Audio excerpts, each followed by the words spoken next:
Hi, this is Robyn. There's a time for rocking babies to sleep, reading favorite stories, and covering the kitchen table with crafts and science experiments. And there comes a time for loving a little farther from the center of the picture. I'm so glad you're here. Today's Cup of Joy is called Loving with Open Hands. I love Elton John's song, The Circle of Life. I've certainly noticed that life seems to move in a steady rhythm. Homes fill with noise and toys and schedules and needs and longings, and then, almost without warning, they begin to empty again. Children grow up, parents age, roles change. What once needed constant tending suddenly asks for a different kind of presence altogether. Years fly by. The cuddly infant becomes a toddler learning to say no, followed by the child with strong opinions, and then the teenager with a bedroom door that closes more often than it used to. Those caring for aging parents recognize it in the quiet role reversals when the one who once carried you begins to lean on you instead. It's impossible to freeze time and hold one moment in place. We may fuss or get sad about it, but life keeps offering us lessons about how to move with change, to loosen our grip, and open ourselves to what's next. I've lived with this from several places in the circle, as a grandchild, a parent, and now as a grandparent. When I was 45, which seems so young now, my attention and energy were naturally directed toward my immediate family, a husband and 3 sons. I didn't see my paternal grandmother often. Distance played a role. Sacramento to Los Angeles, later Sacramento to San Luis Obispo, and the life was full in the way middle life often is. One weekend, knowing Grandma's health was failing, my father flew out from Louisiana to visit her. When I realized this would be a rare chance to see them both, I left my busy family life and drove down to her home, grateful that it would also give me time with my favorite aunt, some cousins, and my dad. That visit became an unexpected gift. I still remember my grandmother's crystal blue eyes, red rouged cheeks, and the dentures that never quite fit, leaving her mouth a little crooked.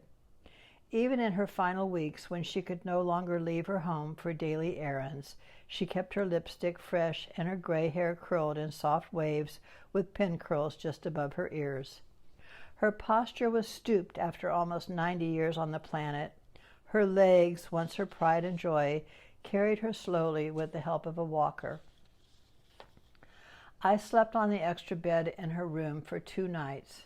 I slept lightly, the way you do when you've just brought home a baby, attentive to confusion and restlessness. In the mornings we sat at the yellow Formica kitchen table, the same one where I had once sat as a small child. She would reach for my hand and say, "I love you," and then with a puzzled look say, "I'm sorry, what was your name again?" And I would tell her. She would ask about my children, how many, their names, their ages. I would answer, and then we would begin again. "I love you." We repeated this gentle litany many times over those 2 days. Our time together held no busyness or deadlines, just presence, clear, unguarded, sacred.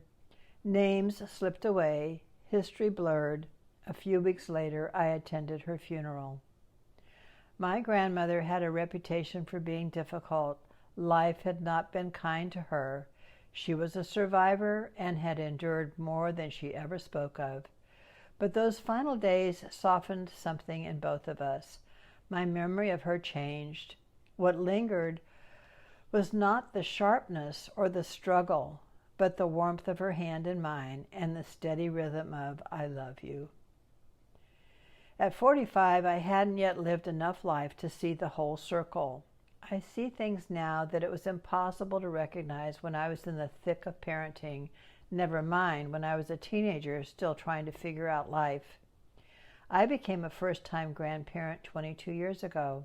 It was pure joy.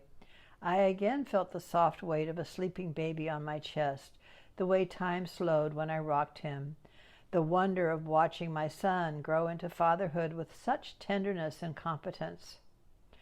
I loved each of my grandbabies. My second and third came as a matched set of identical twin boys, quite an experience and double the fun. My fourth grandson arrived as an unplanned surprise from my oldest son, who didn't live close by. He too is now navigating the letting go that comes with teenagers. I loved crawling on the floor, playing peekaboo, and reading the same book for the 100th time. I looked forward to babysitting and silly games and the small hands wrapped around my fingers. I created a crafting bin to bring when it was my turn to babysit. Crafting and stories gave way to bleachers and folding chairs, Little League games, soccer and basketball, school performances, applause offered from a few rows back as children began stepping into their own unfolding lives. And slowly, sometimes almost imperceptibly, came another season, the one where I began to move further from the center. Parents' schedules filled, divorce and complexity reshaped access and proximity in ways no one quite plans for.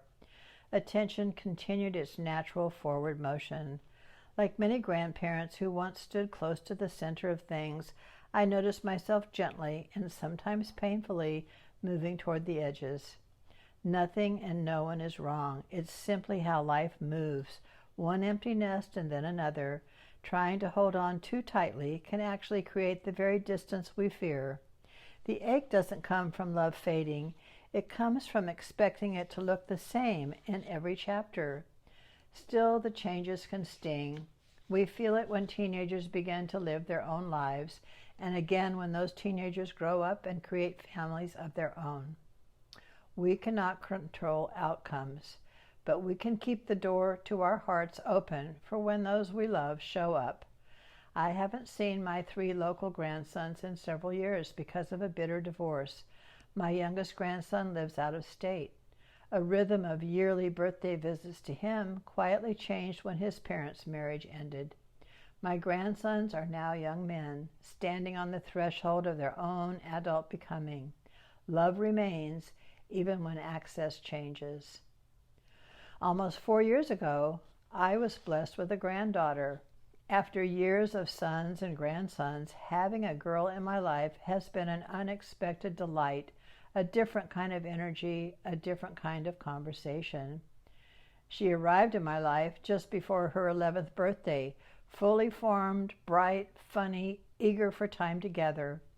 We had a couple of very sweet years when she loved spending time with me. And now, at 14, she is wonderfully immersed in friends and adolescence. I still feel close to her and always will, even as we both continue to grow and change. Watching my friends navigate similar changes with their own grandchildren led me back to that weekend with my grandmother. At 45, I was living fully in the season of forward-moving attention, pouring love into my own children, my work, and daily responsibilities. I could not yet feel what it might mean someday to live more in the margins of younger lives. Now I can. Perhaps this is one of the quiet freedoms the perspective of aging offers, the freedom to bless the seasons rather than resist them. There is a time for rocking babies and crawling on the floor. There is a time for bleachers and folding chairs. And there comes a time for loving a little farther from the center of the picture. None of these seasons lasts forever. None can be reclaimed once it passes. But each carries its own holiness. Each asks a different posture of love.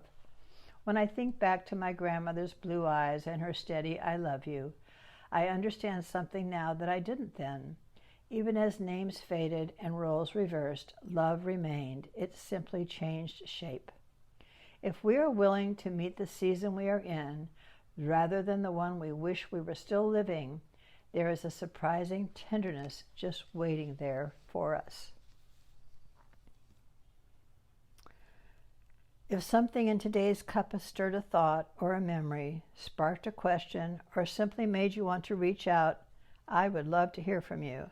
My email is in the episode notes in your podcast app. Until next time, may you love with open hands.